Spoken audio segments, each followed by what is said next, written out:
Hi, grade 6 students. How are you? I hope you are fine and happy.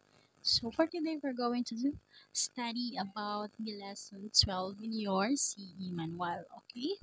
Before that, get your CE manual and then the most important, the Bible. Okay? Before anything else, let us all pray. Lord, thank you for this day. Thank you for the blessings that we have. Please help us and give us knowledge to understand our lesson for today. Please let me have your presence so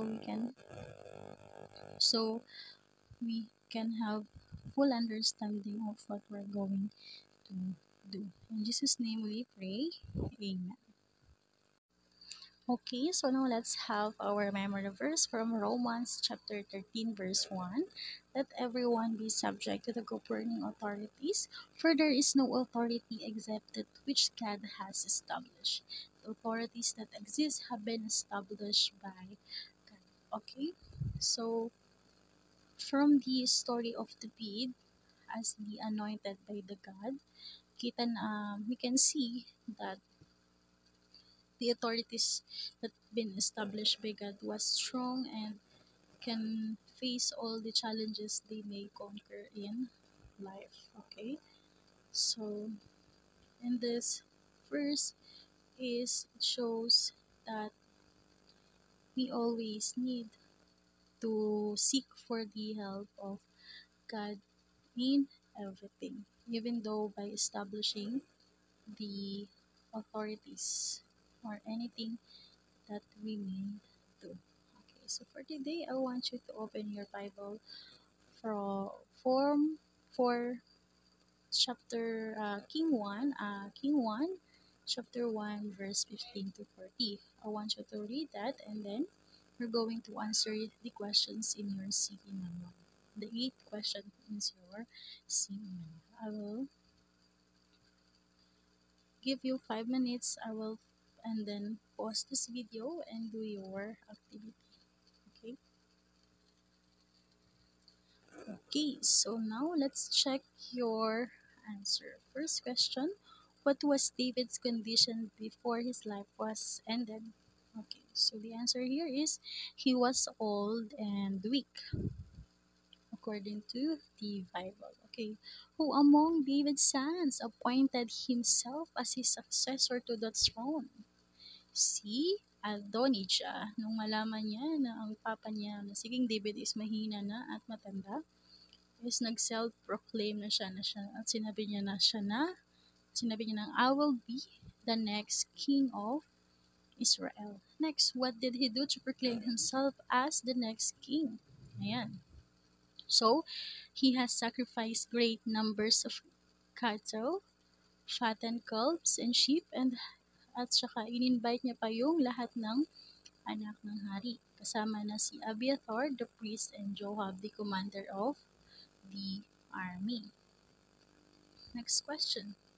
How did Bathsheba and Nathan the priest respond to the situation? Ayan. So, sa festive na ginawa ni na Adonijah is hindi belong si Bathsheba at saka si Nathan yung nag-appoint kay David, di ba? So, paano sila nag-respond sa situation? Is that they asked King David kung in-appoint niya as the new king si Adonijah. Okay. So, next question, how did King David respond to the self-proclamation ng isa niyang anak? So, as a king naman, he anoint the Solomon, anak ni Bathsheba, as the king of Israel. So, si King Solomon na po ang next king after King David. Next, how did self-proclaimed king react after learning that Solomon was the heir to the throne? Ayan, anong ginawa daw ni Adonijah? Okay, according to sa Bible is natakot po si Adonijah sa bagong hari ng Israel, which is si King Solomon. Siya is nagtago sa altar. Okay, what was Solomon's response to the self-proclaimed king? Ayan, so King Solomon is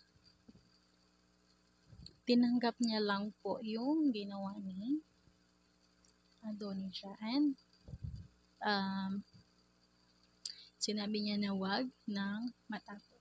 Okay, so how does this story relate to your personal life? Paano nga ba siya nakaka-relate sa ating personal life? Ayan, minsan sa buhay is nagiging si Adonijah din tayo. Alam niyo yun? Okay, minsan nagsa-self-proclaim tayo. When we say self-proclaim, is yung parang um, tinataas natin yung sarili natin. Kahit hindi pa naman sigurado. Okay? Always remember that we should not do self-proclaim since everything has timing. We need to be patient and let's wait for God's plan to us.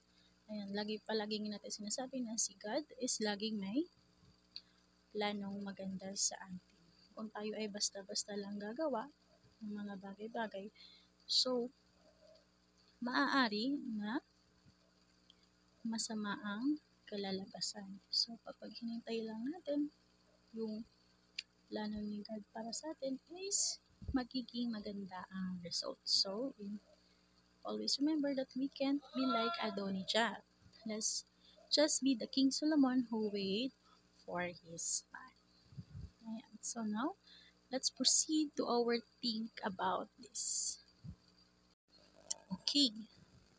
Even before Solomon's birth, God told David that his son Solomon would build the temple to his name. Ayan, bago pa lang pala ipananganak si Solomon is na-anoint na siya ni God as si Solomon daw yung magbibuild ng kanyang temple under his name. On account of God's promise, David swore to Bathsheba that Solomon will be succeed him on the throne. Okay, una pa lang pala, na-set na kung sino yung talaga magiging sunod na hari ng Israel, which is si Solomon. This was made known to the prophet Nathan. Solomon grew up in the royal palace and experienced life on a silver platter. When he was born, the scriptures tell us that God loved the child. Ayan, sabi dyan, mahal daw ni Lord si Solomon nung pinanganak siya. Okay? God instructed the prophet Nathan to rename him Jedidiah, which means love by the Lord. Ayan. So sa ating buhay is hindi lang naman si Solomon yung minahal ng Diyos simula pagkapanganak. Lahat din naman tayong tao. Okay? Tayong lahat is mahal ni Lord. Huwag nating iisipin na porque hindi natin siya nakakausap or nakikita is hindi na natin siya isisik. Okay, we always seek for the presence of the Lord. At always remember that na ang love is the nature of Lord. Yan, ang nature daw ni God is love. Okay? He can give all the love for us. Paano ba niya napatunayan yung ang pagmamahal niya sa atin is when He let us use His own Son, which is Jesus Christ, to linisin yung ating mga kasalanan. Okay? So, doon pa lang sa act na yan is napapakita na kung ano tayo kamahal ni Lord. Okay, let's continue. History shows us that Israel's best years were under the reign of King Solomon. Ayan. For God blessed him with great wisdom and riches. Ayan, alam niyo ba na si King Solomon yung pinakamatalinong hari ng Israel? Siya yung pinakamatalinong naging hari ng Israel. At siya din yung pinakamayaman. As a result, all the surrounding nations were at peace with Israel. Okay, because of that, lahat daw ng nakapaligid sa Israel is at peace. Walang kaguluhan. Okay? Good. Ayan. When God has a plan, ayan, nakikita natin naman simula pagkapanganak pa lang ni King Solomon is may plano na sa kanya, is Lord. So when God has a plan, He sees to its fulfillment. God's very own Son, which is Jesus Christ, promised to come back to take His children with Him to the heaven. Ayan, di ba may promise si Lord na lahat ng kanyang mga anak or sumusunod sa kanya is makakapunta sa kanyang paraiso. Ayan, di ba? So, does it fascinate you that you will really come to pass? Ayan. Isa ka ba sa mapapasama sa kanyang mga anak? You have be sure you are a child of a God? Okay, ask yourself and I will ask you if we met this week. Okay? So now let's talk to God. Worship God as Lord and King. Confess to Him your shortcomings to your different leaders. Ask Him to give you a submissive heart. Okay? So that's all. Thank you for your listening. Before we end this class, let us all pray. Lord, thank you for this day. We are waiting for your best plan for us. Please um, help us to be saved until we um, experience your best plan for us. In Jesus' name we pray. Amen. Okay, that's all for today. Bye.